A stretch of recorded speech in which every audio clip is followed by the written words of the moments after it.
DCI, a life-threatening incident. I'm a father, a young father,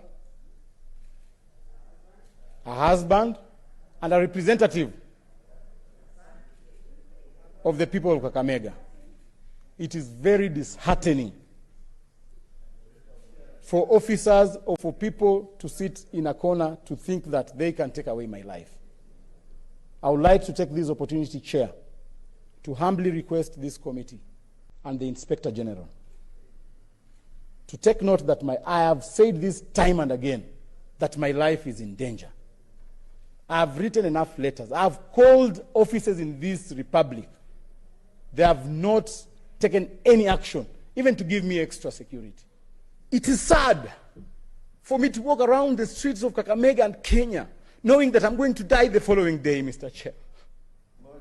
After all this, somebody says that I planned with the police to forge, that I stage managed my arrest, surely, that I even sent the police a PIN number.